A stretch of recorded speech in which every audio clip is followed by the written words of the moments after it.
Hey, what's up guys? So in today's video, as the title says, I visited the Ishikawa Autobody. You guys are probably already familiar with this car specifically because it went viral on internet. People went nuts. And he continued to come out with like the craziest, most executed, beautiful Nissan builds. I was really fortunate enough to visit his shop and I can't wait to share all the experience that I have with his car, his history, and how he got there. I'll tell you everything. So let's get right in.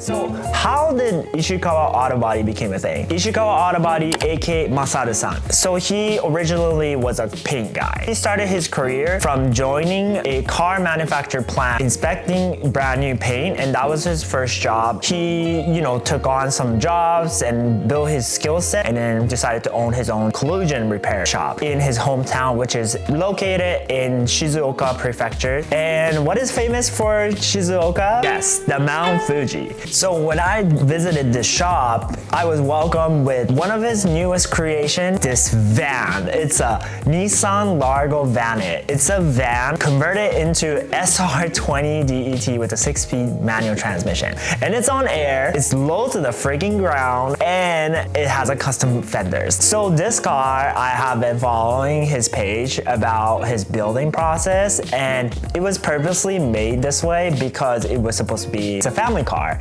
How cool it is for you to be driving in this car with your family. Like, it's an absolutely beautiful car. I think there's some aspect nowadays that 80s to 90s van or the station wagons have becoming much more of a hype than it was back then. And now a lot of people are prefer those cars to have because it's rare. And I think there's a niche community around station wagons and vans and stuff like that. So I think it's a really, really cool creation that he made. He did a lot of stuff to it. Obviously, he cut the fender, he fabricated a bunch of stuff. It's like, gives me this like car that could be in like a California, like, LA. I wouldn't say LA, but like it could be in like driving in like San Diego or like OC. Like, it's a beautiful car and it's like perfect to go to a beach with. It's like a beautiful car. Absolutely loved it. The next car, yes, everyone, I know you came to this video because you want to know everything about this car. So let's talk about it. So this car, it went viral and everyone learned about this car. It was like the mind blowing experience because this fender, how in the hell 19-inch wheel fit in this car? This still looks good, and it's Koki Aero OEM Plus, but looks like a freaking exotic car. Most importantly, this car was featured on Nobuteru Taniguchi-san, one of the most influential driver in the entire world. He comes in the top 3 fingers. First one is, of course, the DK himself, Keiichi Tsuchiya-san. Second is the Max Orido-san. And then the third person is the Nobuteru Taniguchi-san. And that Taniguchi Nobuteru-san did drive this car in the streets and also at the track, and he drifted it.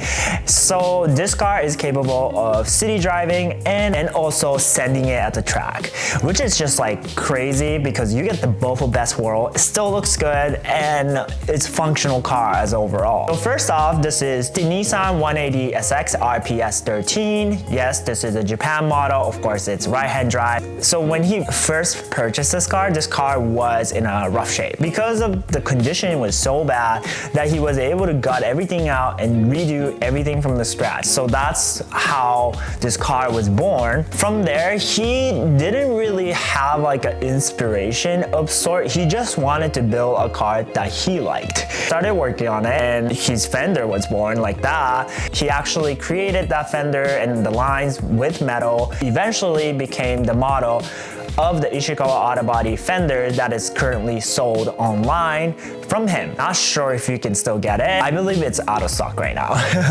But anyway, why is this fender crazy? Why is the world talking about it? So first off, this fender is designed to fit 19-inch wheels. If you are the S-Chassis owner, S-Chassis plus 19-inch wheel do not go together. And I don't care what argument you make, it does not go together. In order to fit a 19-inch wheel, a lazy way would be putting I don't know, some slap-on fenders and, you know, put a 19-inch wheel and your car literally looks like a lifted truck. But Masaru's car is on air. However, when it's air out all the way to the ground, it looks so good. It's like the perfect height. It's low and it's sexy and it's just like give this very meaty look, but subtle at the same time. This is the style of his car that really just blew everyone's mind, because there's not much people in this world that is qualified to do such jobs, because it deals a lot with the placement, and within that wide body world, wide body that's specifically made for a specific car, all the time spent to create that shape and test it, and whether it looks good from the outside, inside, you know, whatever angle that may be, it's been tested. So, you know, you're not going through the hardest part of the wide body kit. Creating a wide body from scratch is actually not an easy task at all. Like, it's hard. And why we need to acknowledge it is because this Fender is his brand, right? Ishikawa Autobody, his Fender, that's his brand. So how is this 19-inch wheel fits in his car, and how does this all make sense? So in order to fit a 19-inch wheel on his car, he cut a lot of portion of his frame, and he actually, like, you know, retrofitted the wheels, and then he cut around it and to make sure he get enough clearance, because you will have to arch up a lot, that on the front you kind of lose a lot of that strength of the front side of the car, because, you know, the only thing that's supporting it is the frame, and you're gonna have to cut a lot of portion of it. So, you know, it's gonna be really thin. So what he did, he added metal bar to sort of like keep it together, which really helped the car to be able to go on track and also driving in the city. Of course, that means he also worked on the engine bay, which is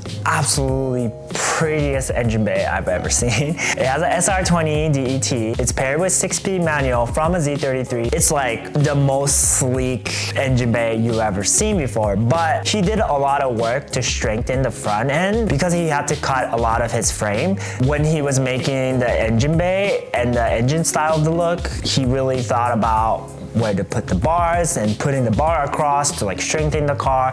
It looks beautiful. I love everything about this engine bay. I would love mine to look like this.